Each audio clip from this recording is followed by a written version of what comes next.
Thank you very much. When I was coming here, it was such a beautiful environment. माझ्या डोक्यात एकच येत होतं सगळ्या मॅनेजमेंट कमिटीसाठी इकडे यावं आणि सांगावं काय डोंगर, काय झाडी, सगळं एकदम मस्त आहे बघा, काही सांगायची गरज नाही. Especially of the background of election. सगळ्यांना आठवत असेल हे dialogue. So today it is more of an informative talk where I am going to talk about how different subspecialties are developing in the urology. Initially at the MBBS people specialize into surgery, then again it went into specific organ, specific system like genitourinary surgery, they became urologists, and now at least 9 to 10 multiple subspecialties are developing in urology where people are looking only towards one specific problem. And I am going to tell you how my journey is there in the different subspecialties and how it is improving the quality of care of the patient. So if you see what is urology, it is a surgical specialty dealing with urinary tract at male and female reproductive systems. There is also nephrology which deals towards the medical management, but urology is mostly surgical. So why urology matters to all the practitioners is that there is a high OPD burden. Many people suffer from urological problems because it is one of the high maintenance system. Though it is self-cleaning till the death, but still there are a lot of problems. If you see surgical cases, almost 30% cases are urology cases. Even pediatric cases, almost 30 to 35% cases of pediatric surgery or general surgery are some or the other way related to urology. It is a morbid disease. Urology, hardly any death is there, but it is a morbid. It keeps on lingering, it keeps on troubling the patient, the financial burden is there, and if there is a timely referral, it reduces the morbidity to a great bit. The quality of life of not only the person who is suffering is affected, but also of the whole family is affected. For example, if there is a senior person who is having a urinary complaint, he doesn't try to go outside, he will not carry his grandchildren also outside. So the quality of life of the grandchildren is also affected. His father is not able to take him, the grandfather is sitting at home because he has some urology issue, and the whole family suffers. So quality of life of not only the person but the family is also affected. And many problems people accept it as because it is age related, but no, they are not, and they can be treated, and people can have very good quality of life. So I already told urinary tract of male and female surgical specialty. Urology is also most of the medical specialty also, because many problems can be treated medically. For example, stones, if they are very small, they can very well be treated medically. All stones do not require surgery. That which brings to me the first subspecialty is endourology and stone disease. Now this deals with the problems of the ureteric stones, kidney stones, bladder stones, and also the endoscopic operations of the prostate, urethra, and it is a mini invasive natural orifice surgery. So if you see what endourology surgeries are there, like URS for ureteric stones, like laser PCNL for kidney stones, RIRS, that means retrograde intrarenal surgery. Now our scopes are so thin, they can go into the kidney, they can break the stone there, they can evacuate the dust all through the natural orifice that is going through the urethra. Also endoscopic combined intrarenal surgery, so it is an kidney plus ureter access for very complex renal stones. Various prostate treatments like TURP, laser prostate, resume, which is also called as steam prostate surgery, all come under the endourology surgeries. So my journey started after an MCH where I was exposed to endourology. Initially when doing surgery, I was exposed to these all kidney stones in an open way where you used to cut the body, remove the stone and be happy that the stone is removed. But I was in Sion, I did my MS there. I just shifted one OT in the another side, which was urology OT, and my whole thing changed. Means whatever I learned in surgery, I have to unlearn during my urology residency to learn all these new things. I was assistant professor in urology for 2 years in Sassoon, where I refined my endourology skills. I was having access to the 100-watt luminous laser, and all the equipments were there. When I joined, that machine was not working.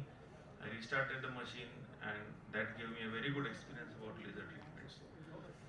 I was attached with Dr. Suresh Patankar sir, where he was having an MUHS fellowship of minimal access urology, and due to my experience, I was accepted there as a teacher. I also organized the Stonefest conference, which was almost 200 urologists came from all over India to attend that conference. And I am now a national faculty in endourology. The Stonefest I organized in April 2023. In the West Zone Endourology Conference, I was invited to show the operation of ECIRS. This is a national conference of urolithiasis subsection, where I was invited as an operating faculty for demonstrating RIRS surgeries. The next subspecialty is uro-oncology, which deals with the cancers of prostate, bladder, and kidney and the urinary system like penis, testes, etc. These urologic cancers are blessed by meaning that they are curable and they have detected early. And these are all cancers are very slow growing cancers, apart from bladder cancer, which is very aggressive. But the advantage of bladder cancer is that it gets detected very early because of a common and simple symptom, that is blood in urine. It is such a common, nobody can miss it. And anybody is worried when blood comes in urine. No patient can sit home if there is blood in urine, even if it is painless. There are two symptoms, that pain and any blood coming out of any orifice. So patient is worried. Even for piles it is, patient is worried. Because whenever he sees bloods, he senses an abnormality and immediately rushes to the doctor, even if there is no pain. So here lies the importance of screening for early PSA and hematuria. So I was attracted to uro-oncology, where I had posting for 4 weeks in uro-oncology during my tenure in MS surgery in Sion. We had a 4-week posting where one of the famous uro-oncologists, TB Uraja, was there, and I was very much attracted to his approach to urologic cancer surgery. I was regularly doing open and then trained in laparoscopy. So so that is why I am one of the few doing laparoscopic radical cystectomy and laparoscopic radical prostatectomy in Pune. I also completed my robotic uro-oncology in HCG Institute, Bangalore. Andrology and male infertility is another subspecialty which deals with the sexual dysfunction, infertility of the males, hormonal issues of male, and ejaculatory dysfunction. It also deals with the aspect of penile implant surgeries. Dr. Vijay Kulkarni is a famous andrologist. He was in Lilavati and Sion Hospital, where I was trained in MCA. It was the only hospital in government setup which was having andrology OPD every week. So all the patients from Nair, JJ, and KEM hospital also were referred to Sion for andrology problems, because we had a dedicated andrology OPD there. And hence I was exposed there about the male fertility problems, male infertility treatments, and sexual problems, and the medical legal aspects out of it also. Sassoon also has a referral center for the whole Western Maharashtra for all the examination of the male candidates of rape cases. That is why I was exposed to the sexual aspect in this also. And also my wife, being an IVF consultant, andrology stayed with me as a regular practice. Pediatric urology is a pediatric surgical urology surgical branch, where it deals with the congenital anomalies, recurrent urinary tract infections, antenatal hydronephrosis, puja obstructions, reflux, all these pediatric stone disease. I got opportunity in Sassoon because I was endourology surgeon doing laser surgeries, and I was exposed there. I did good pediatric urolithiasis cases. I did the first pediatric RRS in Jupiter Hospital of a 1-year-old child and the first pediatric PCR of a 3-year-old in Jupiter Hospital. I am also one of the few to do pediatric PCNLs and pediatric RIRS. The youngest child was operated by me and Dr. Akhil Mane, was a 9-month-old baby for bilateral RIRS in Surya Hospital. Patient admitted with creatinine of 3, no urine output. A stent was kept for 3 weeks, 3 to 4 weeks. He was having bilateral upper ureteric and bilateral renal calculus, and bilateral RRS was done in that patient. I am also doing regularly laparoscopic pyeloplasty and laparoscopic ureteric reimplantation in pediatric population. The next subspecialty is reconstructive urology. I am very humbled to talk in front of Dr. Sanjay Kulkarni. He is the world authority in reconstructive urology. It deals with the problems of urethral strictures, any trauma-related damage, infection-related damage of the urinary system, where the ureters, urethra, all these complex reconstructions of Bovary flaps, ureteric conduits, all these are comes under the purview of reconstructive urology, and I was exposed to reconstruction because Sion Hospital is one of the largest trauma center in India, and because it is on a highway, a lot of trauma cases used to come, and we had regularly exposed to reconstruction of urethra in these areas.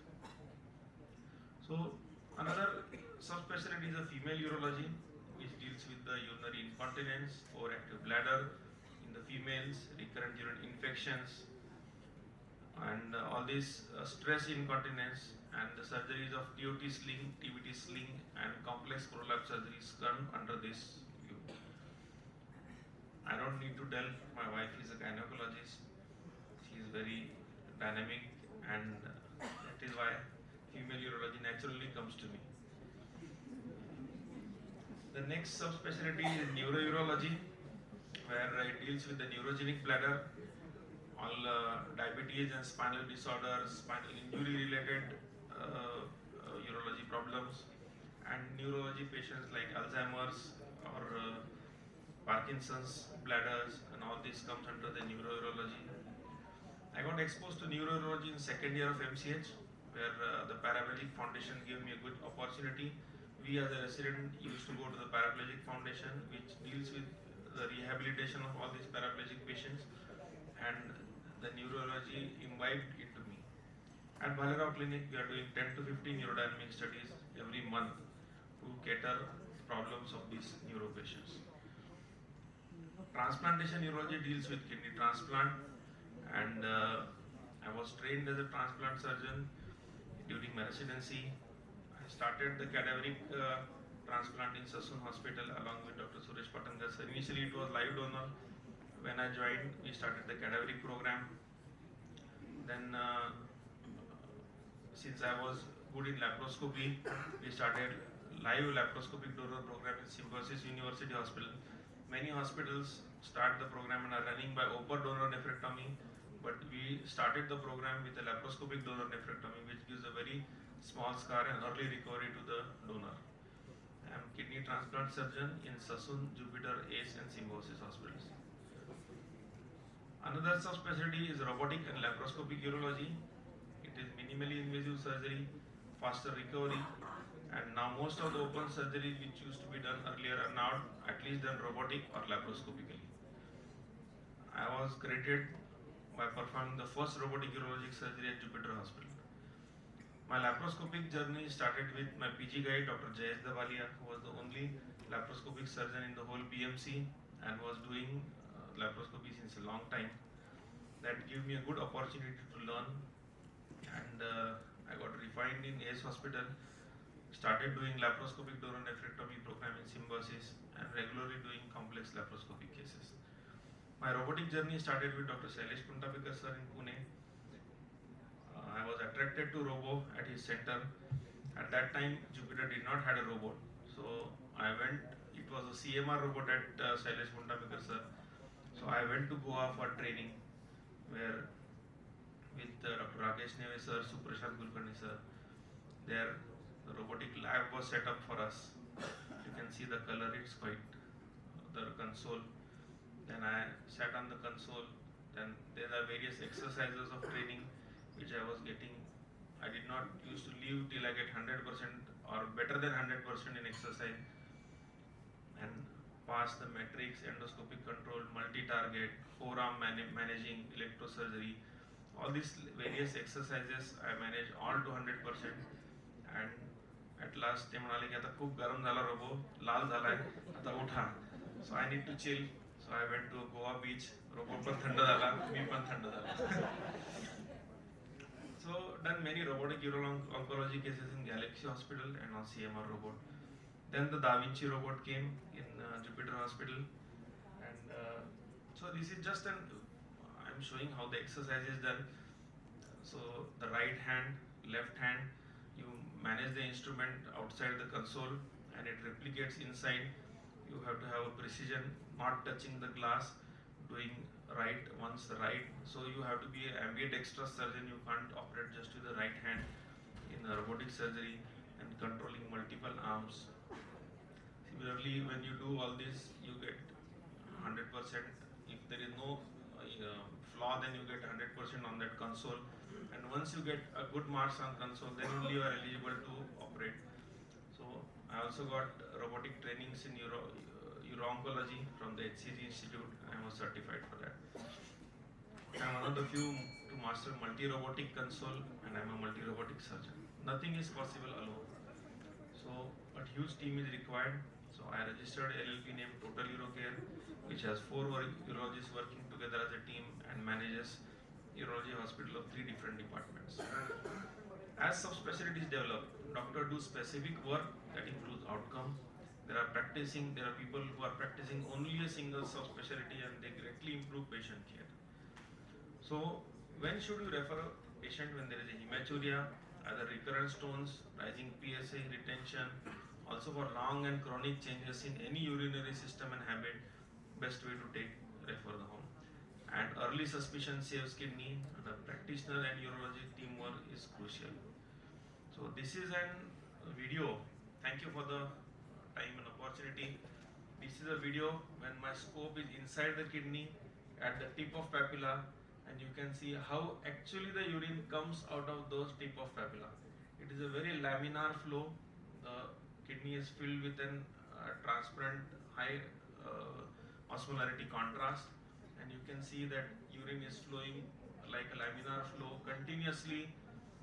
As the blood is flowing, the urine is getting filtered and continuously being prepared from that tip of the papilla and drained into the bladder. This is just reverse. It looks as if a reverse waterfall. Thank you very much.